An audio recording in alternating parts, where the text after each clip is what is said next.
मुंबई हमले का मास्टरमाइंड, पाकिस्तान का चहेता आतंकी हाफिज सईद अब चुनाव लड़ने की तैयारी कर रहा। पाकिस्तान में फरवरी 2024 में आम चुनाव होने हैं और ऐसे में एक बार फिर चुनावी मुकाबले में आतंकी हाफिज सईद की पार्टी पाकिस्तान मरकजी मुस्लिम लीग भी मैदान में उतरी है। ये वही हाफिज सईद है जिसने मुंबई में 26/11 आतंकी हमले को अंजाम दिया था। इस हमले का मास्टरमाइंड भी वही था। इस हमले में 6 अमेरिकियों समेत 166 लोग मारे गए थे। लेकिन अब ये आतंकी पाकिस्तान की गोद में बैठकर वहां की हुकूमत चलाने का सपना देख रहा।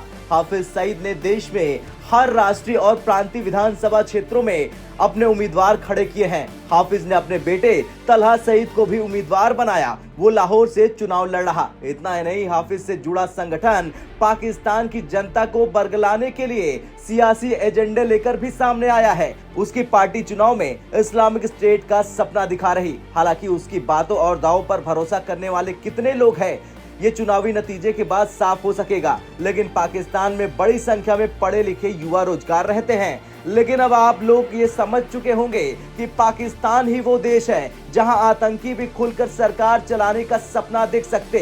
ये वही पाकिस्तान है जो कुछ समय पहले यूएन में टीटीपी आतंकियों के हथियारों की जांच की बात कर रहा था। लेकिन अब यहीं से एक आतंकी देश चलाने का सपना देख रहा, एक आतंकी पीएम बनने का सपना देख रहा। आतंकी हाफिज सईद की बात करें तो इस पर तो अमेरिका तक ने $1 करोड़ का इनाम रखा है। फिलहाल लश्कर-ए-तैयबा का संस्थापक हाफिज मोहम्मद सईद प्रतिबंधित जमात उद दावा के कुछ अन्य नेताओं के साथ 2019 से जेल में है। उसे आतंकी फंडिंग मामलों में दोषी ठहराया गया है। सईद के नेतृत्व वाला JUD लश्कर-ए-तैयबा यानी LET का फ्रंटल संगठन है। ये 2008 में मुंबई हमले को अंजाम देने के लिए जिम्मेदार है। वैसे दुनिया को दिखाने के लिए हाफिज का बेटा तलहा सईद भी पाकिस्तान की राजनीति में उतर गया है। वो लाहौर के NA 127 सीट से चुनाव लड़ रहा। सईद द्वारा स्थापित पाकिस्तान मरकजी मुस्लिम लीग पार्टी का तो यहाँ तक कहना है कि ये एक राजनीतिक पार्टी है और इसका चुनाव चिन्ह कुर्सी है।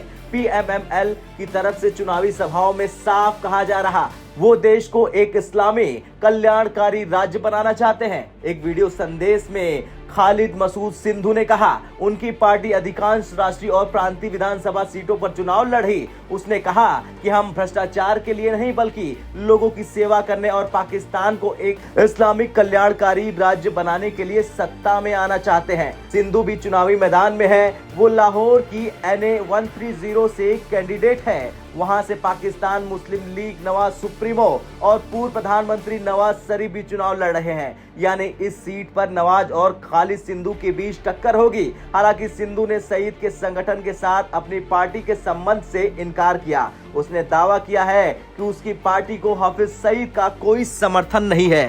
खैर, ये बात साफ भारत समझ रहा कि पाकिस्तान क्या चाल चल रहा। आतंकियों का चुनाव में उतरना इस बात का सीधा प्रमाण है कि पाकिस्तान में सरकार और सेना बस नाम की है। आतंकियों को रोकने की हिम्मत उसमें बिल्कुल नहीं है। खैर, अब आपका क्या कुछ कहना है पाकिस्तान में इस तुच्छी राजनीति को लेकर जिसमें आतंकी चुनाव लड़ रहे हैं, उसे लेकर कमेंट कर जरूर बताएं। ब्यूरो रिपोर्ट, भारत तक।